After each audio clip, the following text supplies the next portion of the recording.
دغه لاره د سروزي ولسوالۍ اړوند 15 کلیو ته تللې چې پخوا یې د تګ راتګ په مهال لارویان له ګڼو ستونزو سره لاس و ګریوان وو.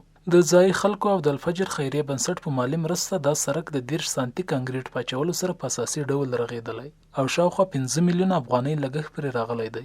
په دې سړک باندې تقریبا 10 سانتي کانکریټ لوېدلی ده او تر 2000 یا 2500 بوجیو پورې سیمنټ په باندې لوېدلی دي. ټول مساحت ټول مصارف تقریبا در 15 یا در 16 میلیونه افغانیو پورې لګښت ور باندې راغلی ده. دغه ټول د سروزي قوم، د سروزي کلي، د سروزي تجارانو او مسافرینو پرې کړی دي. د سیمې دیني عالمان او مشران د داسې عملمنپاه کارونو ستاینه کوي او په نورو هیوادوالو هم غږ کوي چې له دولت سره په شریکه دي د خپلو کلیو او لویو لارو په جوړولو کې پوره ونډه واخلي. د دوی په خبره چې موږ بیا هم پلان لرو چې په راتلونکي کې په خپلو شخصي لګښتونو باندې د خپلې ولسوالۍ رغښتي چارې مخته یوسو.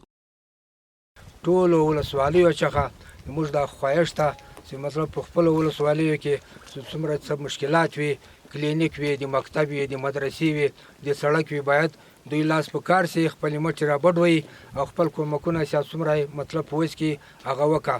د ولس په همکاري باندې دولت هر څه کولی شي، نو له یوه لاسه ټکه نه خیږي چې ولس هم وي او دولت هم وي، په ګډه باندې ډېر کارونه کیږي. نو آینده کې هم غوښتنه دا ده چې ولس خپل منطقې ته متوجه سي. سروزه د مرکز کرنې ختیځ لور ته پرته ولسوالۍ ده چې اوسیدونکي د پکتیکا د نورو ولسوالیو په نسبت ښه اقتصادي ژوند لري.